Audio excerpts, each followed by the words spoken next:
पहली बात तो उपासक को ये नहीं देखना कि हमारा मन लगता है कि नहीं। उपासक को नाम चलाने का प्रयास करना चाहिए। पहला प्रयास नाम चलाना है। दूसरा, हमारा जो मन नाम जप के समय बहुत भूत भविष्य की बातें सोचता है, व्यर्थ की बातें सोचता है, पाप की बातें सोचता है, उनका कोई भी प्रभाव मन पर नहीं पड़ेगा। वो सब डिलीट हो जाएंगे क्योंकि नाम चल रहा है। और बहुत जन्मों के संस्कार हमारे नाम में भरे पड़े हैं।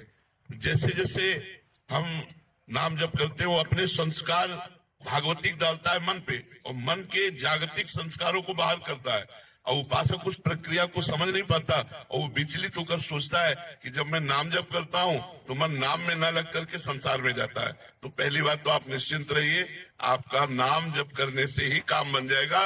मन भले संसार में जाए, मन भले इधर उधर का चिंतन करे, उससे कोई फर्क नहीं पड़ता। जैसे अग्नि में दाहिका शक्ति है तो आप भाव से छुओ या अनजान को या कोई जान के जैसे भी छुओगे उसमें दाहिका शक्ति अपना काम तुरंत करेगी, आपको जला देगी, स्पर्श करते ही जला देगी।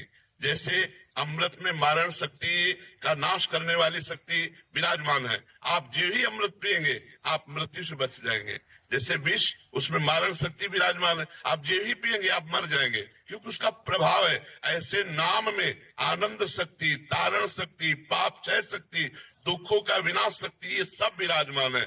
आपकी जिह्वा से नाम छुआ कि आपका परम मंगल होगा। इसीलिए गोस्वामी जी ने लिखा है, भाव कुभाव अनख आलसहु नाम जपत मंगल दिश दसहु। भाव से या कुभाव से, अनख से या आलस्य से जैसे भी नाम जप किया जाए वो हमारे सारे पापों का नाश करके, चाहे जहां हम देश विदेश कहीं भी दसों दिशाओं में हो, हमारा मंगल हो जाएगा। इसलिए हमें प्रधानता रखनी है नाम जप की, ना कि मन लगने की, क्योंकि नाम जप के प्रभाव से ही चंचल मन स्वयं वशीभूत हो जाएगा।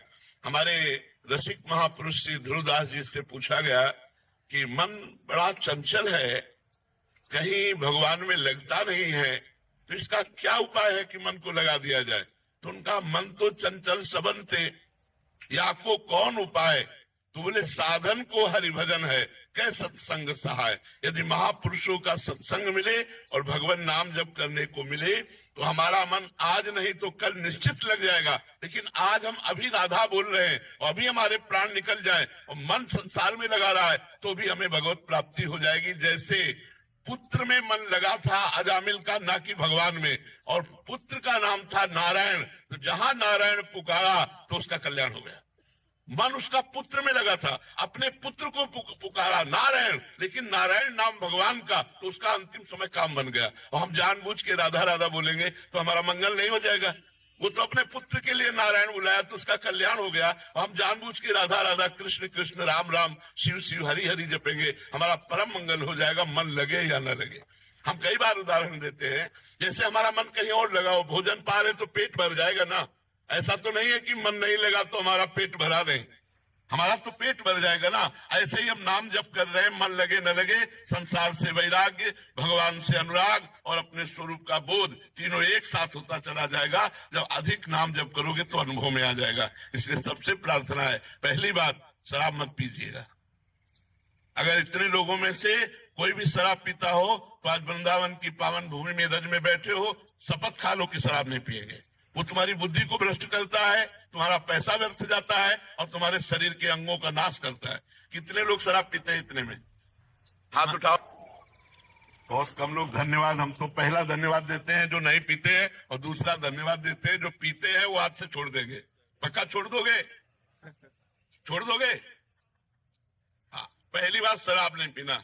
दूसरी बात, राजकीय, राष्ट्रीय और व्यापारिक, इन उद्देश्यों में जो देश विदेश जाते आते हैं या जो हमारे देश के संरक्षक हैं उनको मांस भी परोसा जाता है।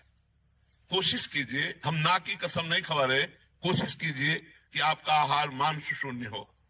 जैसे हमारे राष्ट्र सैनिक हैं, इनको सुविधा होती है, खा सकते हैं और चाहे तो ना भी खा सकते हैं।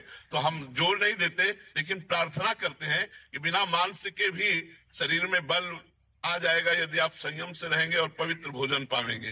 किसी जीव का मांस ना खाइए, क्योंकि ये पाप आपके शरीर को अभी नहीं तो आगे चलकर, और इस जन्म में नहीं तो अगले जन्म में बहुत दुख भोगना पड़ेगा जो दूसरे शरीरों का मांस खाते हैं।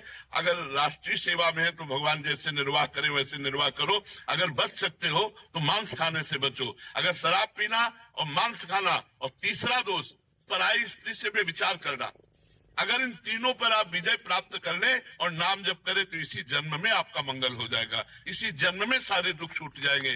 जो केवल 3 बातों को स्वीकार कर लीजिए, हमारी बात मान लीजिए कि अगर माता बहन पराये पुरुष से और पुरुष पराई माता बहनों के साथ ऐसे गंदे आचरण ना करे तो हमारे भारत में गृहस्थी बिगड़े ना। आज हमारे भारत की गृहस्थी बिगड़ रही, गृहस्थ धर्म बिगड़ रहा है, ये हमारे भारतीय धर्म में नहीं है। प्राणपन से पत्नी को अर्धांगिनी माना गया और पति को प्राणेश्वर माना गया। जहाँ हमारे धर्म में ये बात है, वो ये बातें, गंदी बातें ऐसे संशय पैदा करें जो पराये पुरुष पराये स्त्री। तो ये 3 बातें आप स्वीकार कर लीजिए तो आपका जीवन धन्य हो जाएगा। किसी से आशीर्वाद मांगने की जरूरत नहीं है। यदि आप सही आचरण करेंगे तो सबके आशीर्वाद आपके पास आ जाएंगे।